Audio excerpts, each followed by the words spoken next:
What's up, passionate DJs? Today we're looking at the Hercules DJControl Inpulse 500, and this is a very back-to-basics two-channel controller that has everything that you need to either start learning how to mix or to take your mixes on the road in a convenient two-channel package. This is very much a traditional DJ controller in that there's not a whole lot of frills. It's not trying to do anything fancy or crazy.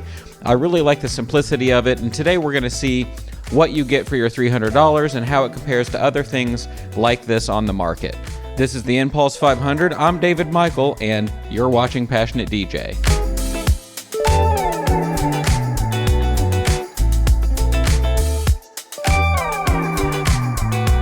So when I first took the Inpulse 500 out of the box, the first thing I noticed was, wow, for $299, this actually seems to be pretty well built. And it has this lovely feature down here, which is these extendable feet that bring the thing almost up to mixer height, and it's also got this kind of bottom lighting here so that when it's raised it's got a little bit of underlighting, which is pretty neat. Those feet are nice and chunky. This case is nice and thick. It's got nice little carrying handles under here, and actually everything feels pretty nice. This browse knob is pretty nice and chunky. These jog wheels actually feel really good. They spin smoothly, and that's one thing that I've really got to say about controllers in this kind of sub $500 price range. In the past, jog wheels didn't feel like this on lower end gear. They felt like they had gravel or sand in there or something. And these days, pretty much all of them move nice and smooth, just like this one here on the Inpulse 500. And it's got a nice little texture here on top. It's touch sensitive, and when you grab it here, you can kind of grip. So if you do want to do a little bit of scratching or just cueing your tracks around, it's really nice and grippy there. Every knob, every button, every slider on here feels pretty good. This isn't like a world-class set of faders, but they feel fine, and all the knobs actually feel really nice. The pads are responsive. They have a little bit of give to them, but they're not clicky. And overall, the layout is just exactly what you expect from a traditional DJ controller of two decks. Now, Hercules is a controller that really focuses on the beginner DJ. So, is this a beginner DJ controller? Well, in a sense. So there are two software packages supported by this controller officially. One is Juiced, which is provided by Hercules, and then it also supports Serato. It ships with Serato Lite, and then if you want to pay the upgrade to Serato Pro to get the extra features, you can do that. Now, for most people who are cross-shopping this with any other controller, we're going to be comparing its Serato features with other Serato controllers because that's more universal. Juiced is great software if you're brand new to DJing and you want some hand-holding along the way, you want to learn the ropes a little bit. Juiced has built-in Academy videos and stuff that will kind of say, hey, here's how you do this, here's how you adjust the tempo, here's what beat matching is about, here's what a DJ is supposed to do, and it kind of holds your hand through that. That being said, it's fairly simple software, though I'm impressed to see how robust it's gotten. I think it even supports stems and stuff now. But the thing is, it only supports other Hercules-made controllers, so most people are probably going to want to use Serato with this or most other DJ controllers like it. So most of what I say today will have to do with Serato, though if there are differences, I'll try to point them out along the way. So for instance, here in the brow section here, you have this button that says Assistant. If you push this in Juiced, it will select other compatible tracks. And I'm not sure how it goes about deciding that, whether those are pre-programmed in the demo tracks or if there's some way that it's detecting that. But in Serato, if you push this, it actually enables the auto mix feature, which I actually think long-term is a much more useful feature, a much more useful button to have. I know so many DJs who have to DJ very long sets, multiple hours, and sometimes they need to walk away for a bathroom break or a smoke or to interact with somebody or to get a drink or whatever it is. And so being able to push that button and know that your next track or two will at least keep playing, there won't be silence, is actually kind of convenient to have there at top dead center. Here you have this kind of energy light ring, and in Juiced, it's meant to show you the energy level of the track, but in Serato, it will just basically show you the rhythm, so like this. It flashes to the tempo, and then will flash red on the downbeat.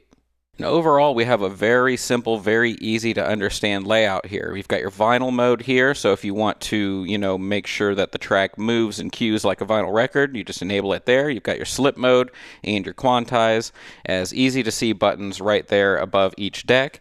And then below each jog wheel, we have this beat align system that kind of shows you, the tempo and how your track is aligned with the phrasing of the track that you're mixing with. So as you adjust the jog wheel and you bring it into line with the beat matched track, it will tell you if your phrasing's correct. It'll light up green right here.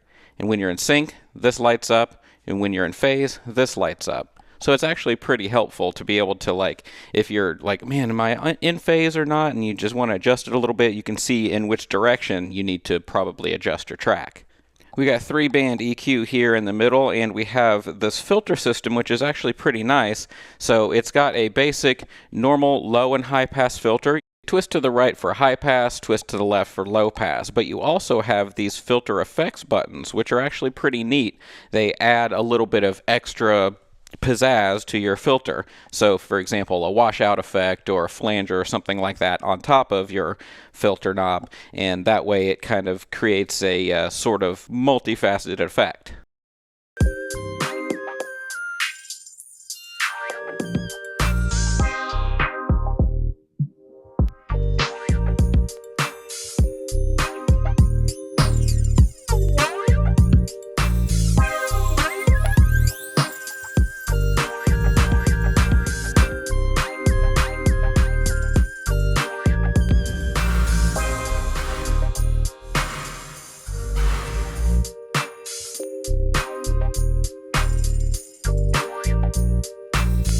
Now, while that's pretty cool, you'll notice that there are no other real effects controls here, whether you're talking about the kind of effects that you enable here, like Pioneer style, or the more traditional controller style effects, where you have full control over the software effects of whatever you're using. It doesn't really have all that. It just kind of focuses on these couple of little single turn filter effects things. Once again, this is meant to be stripped down, simple, beginner friendly, with the ability to grow with you as a DJ. And one thing that I really like about this controller is it has my favorite type of looping system, which is the single rotary knob style, where you push the button in or push the encoder in to enable a loop, and then twist it right to extend the length of the loop, or twist it left to shorten it. That's just always been the simplest, cleanest way to handle loops for me, and I'm glad that they included it here on this Hercules piece. Though there are also these in and out buttons if you want to manually set in and out loop points, and if you hold shift and hit the loop in, it'll automatically create a 4-beat loop for you. So you really have all the best options for making loops there, and of course you could use the loop pad mode down here too. Speaking of the pads, we have all the pad modes that you would expect for any other Serato controller down here, or Juiced, and they're all enabled by the buttons above here: Hotkey, Loop, Slicer, Sampler, and then 4 other programmable modes by holding the Shift button. And there's no reason that if you had, for example, Serato DJ Pro, that you couldn't configure one of those modes to be stems, and you have a fully stems-enabled controller here. Headphones queuing is really simple on the device. You've got, traditional cue buttons above each deck and then a master cue, and you can fade between whatever's cued and the master output here by adjusting here on your headphones, and then your volume here. So really just everything works in a pretty traditional way. They didn't really want to throw any wrenches in the works here.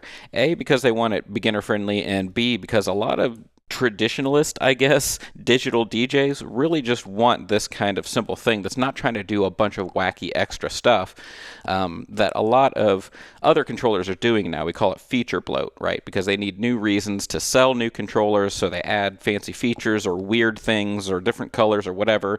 And this is just very traditionalist, which I actually found that I really appreciated. We've got our mic inputs over here with a volume and a 2-band EQ, and then we have an auxiliary input, which we'll look at in the back here in a moment, but you can actually filter the auxiliary input here too with this knob, which I found pretty interesting.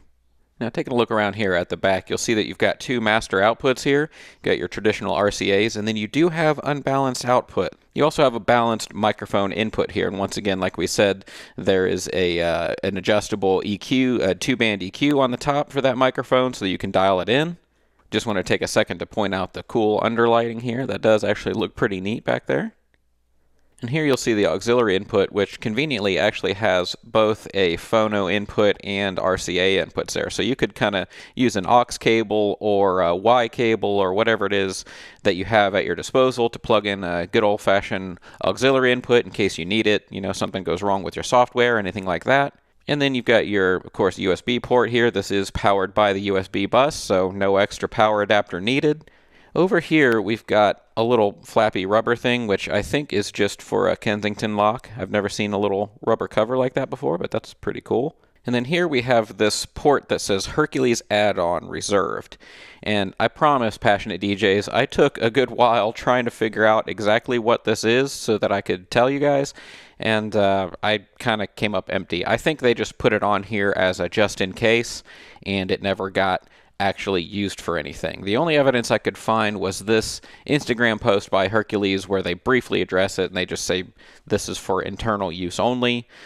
Besides that, I think it does nothing.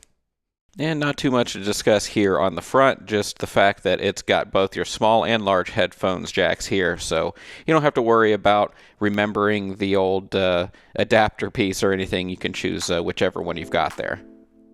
So where do we see some of the cheapness or some of the cost savings? Well, I would say it doesn't have a terrific crossfader. It's fine, and it's for, you know, the DJ who's just using this to fade between tracks, left and right and back. It's going to work just fine. It's not really super scratch ready, though it does have a selection here for the crossfader sharpness, so you can make it a linear curve, a very sharp curve, or turn it totally off. The other thing I noticed, and this is just a minor kind of OCD complaint, but, you know, some of the knobs are just a little bit, I don't want to say misaligned, but so if you look here at the EQ knobs, these are all at 12 o'clock, but they're all pointing slightly different directions here when they're supposed to be at top dead center.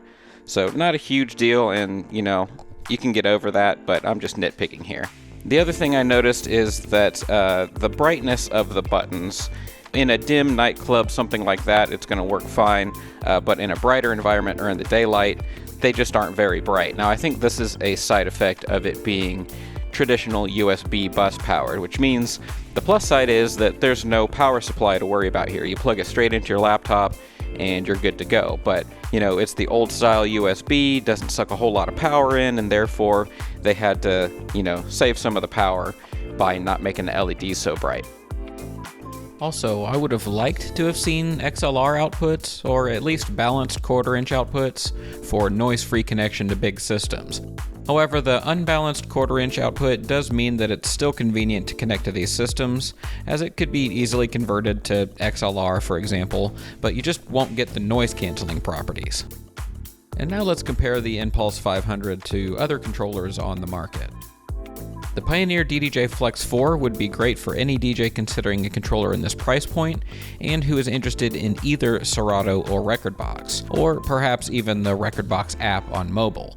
It has many similar features to the Inpulse 500 and has a few other tricks up its sleeve, including Bluetooth streaming and two features called Smart Fader and Smart CFX, which help you make cool sounding transitions. My personal opinion is that I would choose the build quality of the Pioneer, but the layout and design of the Inpulse 500. The DDJ Rev 1 is another similar controller which, while performing many of the same duties, has a slightly different layout and philosophy, catering more to club and hip-hop DJs and anyone who wants to use paddle effects. That said, the Numark Mixtrack Platinum Effects also offers paddle effects at this price point, and while it doesn't have the cool beat matching guide of the Inpulse 500, it does show some really nice feedback on the jog wheels, such as your BPM, pitch, and time remaining. The Roland DJ202 is another option in this price point, if you can find one, and it does all the basic DJ controller-y things, plus adds a drum machine to the mix. So with all that said, who is the Inpulse 500 for? Well, I see it as being for two customers. One is the absolute beginner DJ, who has no preconceived notions about software or platform and doesn't otherwise know how to get started. I mean, seriously, it's not just the Juice software with the integrated videos and all that. It's all the way down to how the manual's written. Seriously, I opened it up to look for something, and I found myself just reading through the whole thing because, well, it was actually written to be read by humans, not just contain information. And I realized that this is something sorely lacking with other products. The other use case is for the experienced DJ on a budget who doesn't want anything fancy, nor gimmicky or awkward. It's a straightforward, traditional controller design without too much fuss. However, I would steer clear if you're highly interested in effects, as the Inpulse 500 just doesn't really focus in that direction. Not every DJ controller has to reinvent the wheel. Some just need to fulfill a need, and I truly believe that the Inpulse 500 will fulfill most needs of most DJs. There you have it, folks. That is my review of the Inpulse 500. Now, if you'd like to see some more in-depth comparisons to other similarly priced controllers on the market, let me know what those might be down below, such as the FLX4 or the Rev 1, something like that. Let me know what videos I should make on that subject. But for now, that's going to bring this one to an end. Thank you so much for watching, and as always, keep on spinning.